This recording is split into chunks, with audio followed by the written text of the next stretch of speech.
Assalamualaikum warahmatullahi wabarakatuh. Perkenalkan, nama saya Arifin Agustian dengan NIM 857029475, kelas 8A, jurusan S1 PGSD dengan Universitas Terbuka, dengan mata kuliah saya yaitu pembelajaran IPA di SD dengan tutor kami yaitu Bapak Dian Ramadan MPD. Nah, di sini saya akan mengulas kembali tentang modul 7 yaitu evaluasi pendidikan di SD. Ada pengertian, tujuan, fungsi, dan prinsip evaluasi. Ki Hajar Dewantara pada tahun 1935 telah menyatakan bahwa pendidikan atau pengajaran bertujuan untuk mengembangkan cipta, rasa, dan karsa peserta didik. B.S. Brown menjabarkan tujuan pembelajaran yang dikenal dengan taksonomi. Tujuan pendidikan memiliki 3 kawasan. Yang pertama yaitu ranah kognitif, ranah proses berpikir. Yang kedua yaitu ranah afektif, yaitu ranah sikap hidup. Yang ketiga yaitu ranah psikomotor, yaitu ranah keterampilan fisik.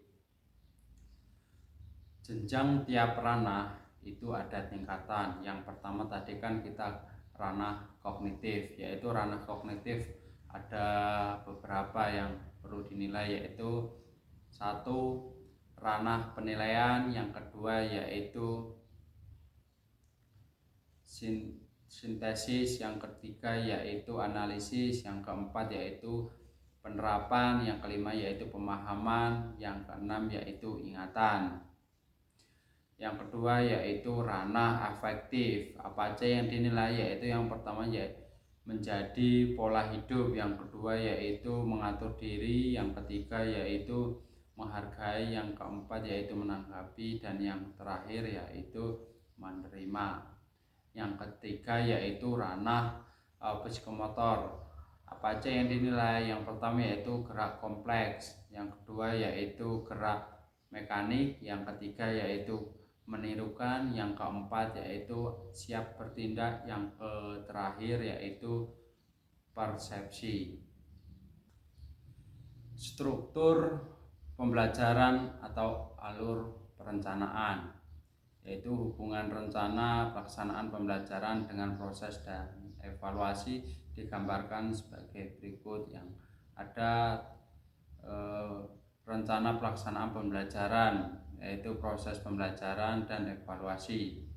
Jadi setiap tujuan atau indikator pembelajaran itu memiliki proses pembelajaran untuk tertentu dan mempunyai alat ukur, yaitu tes tertentu. Yang selanjutnya yaitu frekuensi pelaksanaan evaluasi, proses dan hasil. Jadi rencana pembelajaran catur bulan, yaitu catur bulan itu dimulai dari Juli. Juli itu evaluasi proses dan evaluasi hasil belajar. Habis itu Agustus yaitu catur bulan yang pertama. Yang selanjutnya yaitu September dan Oktober yaitu catur bulan 2. Jadi setiap catur bulan tadi yaitu untuk mengetahui kemajuan peserta didik tersebut dilakukan pengukuran yang menggunakan alat ukur, yaitu tes tertentu. Hasil alat ukur inilah yang akan digunakan sebagai dasar untuk memberikan nilai. KB2 yaitu tujuan evaluasi proses belajar IPA di SD, yaitu pertama memahami konsep-konsep IPA dan keterkaitan dengan kehidupan sehari-hari. Yang kedua yaitu memiliki keterampilan proses untuk mengembangkan pengetahuan gagasan tentang alam sekitarnya. Yang ketiga yaitu mau mempunyai minat untuk mengenal dan mempelajari benda-benda serta kejadian di lingkungan sekitar.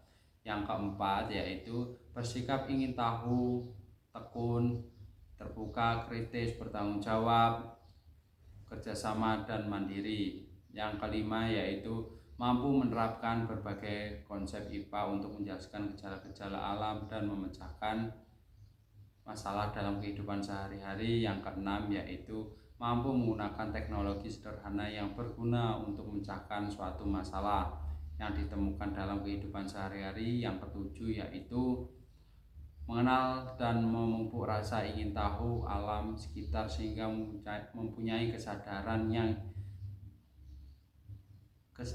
dan keagungan terhadap Tuhan Yang Maha Esa. Pengertian evaluasi proses belajar IPA yaitu evaluasi proses bermaksud untuk mendapatkan informasi sejauh mana kegiatan pembelajaran membawa pengaruh pada peserta didik. Seberapa jauh peserta didik dapat menguasai apa yang ajarkan, baik mengenai mata pelajaran, nilai, dan sikap yang tersirat dalam materi itu, serta kemampuan keterampilan yang telah dicapai pada waktu penerapan menemukan konsep IPA tersebut. Hasil evaluasi proses yang kurang memuaskan berarti terdapat kekurangan kesempurnaan dalam pembelajaran, dan kekurangan ini harus diperbaiki sehingga hasil evaluasi setelah perbaikan proses menjadi sempurna atau lebih baik daripada hasil evaluasi yang sebelumnya atau yang pertama. Yang kedua yaitu ada alat evaluasi proses pembelajaran IPA. Untuk menentukan keberhasilan suatu proses memerlukan alat ukur, yaitu alat evaluasi pembelajaran IPA yang harus diperlukan terdiri dari 3. Apa yang pertama? Yang pertama yaitu alat evaluasi untuk mengukur kognitif. Yang kedua yaitu alat evaluasi untuk menentukan kualitas hati nurani. Yang ketiga yaitu alat evaluasi akan mengukur keterampilan. Yang ketiga yaitu cara menyusun alat evaluasi proses pembelajaran IPA. Kognitif digunakan untuk mengukur berbentuk tes objektif dan tes bentuk uraian objektif. Dengan menggunakan kedua bentuk ini dapat diketahui materi yang telah dikuasai, begitu juga dapat diketahui yang belum dikuasai. Jenjang berpikir yang sudah atau belum dikuasai. Yang menjadi masalah adalah bagian membuktikannya bahwa kemampuan kognitif, psikomotor, dan afektif di atas ada peningkatannya. Di bawah ini akan diberi beberapa contoh upaya untuk menunjukkan bahwa dalam pembelajaran tersebut telah terjadi perubahan. Yang pertama yaitu ranah kognitif. Untuk mengetahui kemampuan kognitif, guru dapat bertanya secara lisan maupun dalam bentuk tulisan, misalnya dengan menggunakan tes objektif. Misalnya contoh soal, gas yang paling banyak volumenya di udara adalah titik A hidrogen, B helium, C oksigen, D nitrogen. Butir soal di atas masih mengukur C1 dan mengukur kemampuan C2 atau memahami. Guru dapat membuat pertanyaan, jelaskan mengapa perbandingan volume oksigen dengan volume nitrogen di udara selalu tetap walaupun udara tersebut diambil dari tempat A maupun dari tempat B. Ranah kognitif, jika diubah dalam bentuk objektif, perbandingan volume oksigen dan volume nitrogen di udara yang diambil berbagai tempat akan selalu sama. Karena apa? Karena A, udara merupakan campuran dari berbagai jenis gas. Yang B yaitu adanya angin yang selalu bergerak, campuran dalam gas dalam bentuk udara menjadi homogen. Yang C yaitu proses fotosintesis menyebabkan volume oksigen di udara menjadi tetap. Yang D, bernapas artinya mengambil oksigen dari udara, sedangkan fotosintesis mengeluarkan oksigen ke udara. Yang kedua yaitu ranah psikomotor. Percobaan menentukan volume oksigen di udara mengembangkan keterampilan menentukan gelas pada lilin. yang sedang terbakar dan terapung di air, dan keterampilan lain. Guru mengamati menggunakan lembar observasi misalnya sebagai berikut. Menentukan volume oksigen di udara dengan format observasi. Yang ketiga yaitu ranah afektif. Adanya kerja kelompok dalam percobaan telah menambahkan sifat tentang rasa yang makin tinggi dapat diciptakan melalui pengamatan. Indikator tentang rasa misalnya A yaitu satu,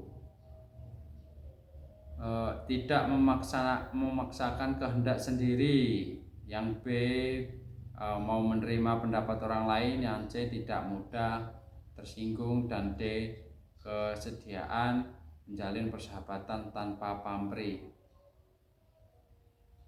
KB3 yaitu evaluasi hasil belajar IPA. Pengukuran kemampuan peserta didik setelah mengikuti proses pembelajaran meliputi kemampuan kognitif, kemampuan psikomotor, dan keterampilan afektif.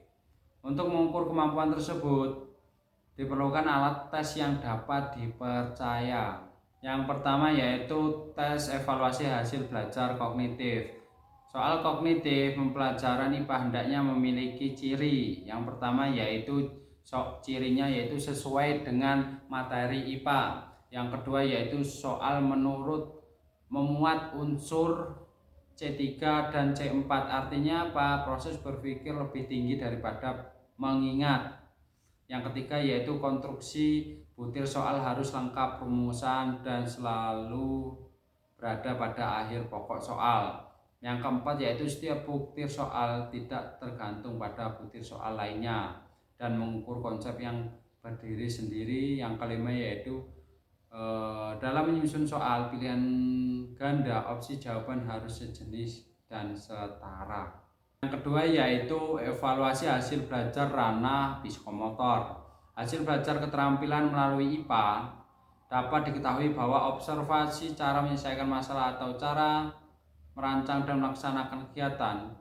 Untuk mendapatkan informasi yang akurat terdapat ke tingkat penguasaan keterampilan tersebut diperlukan pedoman observasi. Jadi memerlukan observasi.